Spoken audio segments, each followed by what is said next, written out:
ओम शांती. आजच्या मुरलीची तारीख आहे 8/4/2025. बाबा सांगतात, माझ्या गोड मुलांनो, सर्वोत्तम युग संगम युग आहे. इथेच तुम्ही आत्मे परमात्मा बापाला मिळता. हाच खरा खुरा कुंभ आहे. बाबा विचारतात, शिवबाबा असा कोणता पाठ शिकवतात जो कोणीही देहधारी मनुष्य शिकवू शकत नाही? तर बाबा म्हणतात, आत्माभिमानी बनण्याचा पाठ बाबाच येऊन शिकवू शकतात. कोणीही देहधारी मनुष्य हा पाठ शिकवू शकत नाही. इथे तुम्ही जाणता, आत्मा परमधामावरून येते आणि आपला पार्ट प्ले करते, पार्ट बजावते. या ठिकाणी बाबा सांगतात की प्रथम आत्म्याचं जे ज्ञान आहे ते तुम्हाला प्राप्त होतं. अनादी आणि अविनाशी हा ड्रामा नियमानुसार बनलेला आहे. याच्यामध्ये कुणीही फरक करू शकत नाही किंवा हा ड्रामा याचा आदी आणि अंत हा होऊ शकत नाही. बाबा पुढे सांगतात, जाग सजनिया जाग, अब नवयुग आया की आया. ह्या अज्ञानाच्या अंधकारामधून हे आत्मारूपी सजनी तू जागी हो. तुझ्यासाठी नवयुग म्हणजे सतयुग हे एकदा आलं की आलं. जिथे सकाळ असते तिथे अंधार नसतो. म्हणजे जिथे आत्म्यामध्ये ज्ञानाचा प्रकाश असतो तिथे कुठेही अज्ञान राहू शकत नाही. पुढे बाबा विचारतात, पुरुषोत्तम बनण्यासाठी ज्या तुमच्यामध्ये वाईट सवयी आहे, ह्या वाईट सवयींना तुम्हाला सोडायचं आहे. कोणी वाईट ऐकवत असेल तर त्या वाईट सवयी तुम्हाला ऐकायच्या नाही. एका कानाने ऐकून दुसऱ्या कानाने तुम्हाला सोडून द्यायचे आहे. बाबा जे ज्ञान सांगतात तेच तुम्हाला ऐकायचं आहे. नष्ट मोहा बनण्यासाठी देही अभिमानी म्हणजे आत्म अभिमानी बनण्याचा पुरुषार्थ करायचा आहे. बुद्धीमध्ये हेच राहायला हवं की ही पुराणी दुनिया आहे, ही जुनी दुनिया आहे आणि ह्या पुराण्या दुनियामध्ये जे कोणी आहे ते दुःखच देणार आहे. यांच्याकडनं त्रासच होणार आहे.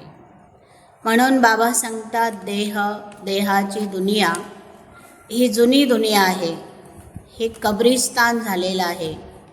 ह्या दुनियाला जिवंत असतानाच तुम्हाला विसरण्याचा प्रयत्न करायचा आहे. पुढे बाबा सांगतात, संगमयुगाच्या सर्व प्राप्तींना स्मृतीमध्ये ठेवून चढत्या कलेचा अनुभव करणारे तुम्ही श्रेष्ठ प्रारब्धी आहात. आत्मा आणि परमात्म्याचं मंगल मिलन ह्या संगमयुगावर होत असतं आणि बाबा मिळाले म्हणजे जन्माजन्माचं प्रारब्ध प्राप्त झालं. बाबांकडे जे खजाने आहे, ह्या खजान्याचे आत्मारूपी मुलं हे सर्व मालिक आहे, अधिकारी आहे. म्हणून बाबा म्हणतात, संगमयुगावरची विशेषता आहे, एक पाऊल माझ्या मुलांचं आणि 1000 पावलं बाबांचे. एका कदमामध्ये पद्माची कमाई आहे. श्रेष्ठ पुरुषार्थी या स्वरूपाला समोर ठेवा म्हणजे प्रारब्ध सहजपणे मिळू शकता. पुढे बाबा सांगतात की बाबा मिळाले म्हणून तुम्हाला सर्व प्राप्तींचा अनुभव झाला आणि होतो. तर तुम्ही नेहमी तुमच्या अंतर्मनामध्ये हेच गीत कायम गात रहा, पाना था सो मैंने सब कुछ पा लिया. पुढे बाबा सांगतात, सब कुछ मना क्या. तर सत्युगामध्ये 5 प्रकृतीचे तत्व देखील तुमची सेवा करणार आहे. ही संपूर्ण धरती आणि आसमान हे तुमचंच असणार आहे. म्हणजे संपूर्ण विश्वावरती राज्य अधिकारी हे तुम्ही असणार आहे आणि हे तुमचंच राज्य आहे. म्हणून तुम्हाला विश्व महाराजन आणि विश्व महाराणीसुद्धा म्हटलं जात आहे. बाबा सांगतात, जेव्हा तुम्ही हे गीत गात राहाल तेव्हा इकडे तिकडे कुठेही घुसमडण्याची आवश्यकता नाही आणि तुम्ही सहजपणे ह्या गोंधळातून सुद्धा बाहेर पडू शकता. पुढे बाबा सांगतात की ब्राह्मणांचा श्वास काय आहे. ज्या मुलांमध्ये हिम्मत आहे तिथे सफलता निश्चित आहे. एक हिमतीचा पाऊल बाबा 1000 पटीने आपल्याला मदत करतात. तिथेच आपली सर्व मेहनत समाप्त होऊन जाते. बाबा सांगतात, कंबाईंड स्वरूपाचा अनुभव केल्यानंतर तुम्ही सहजपणे मायावर विजय मिळवता.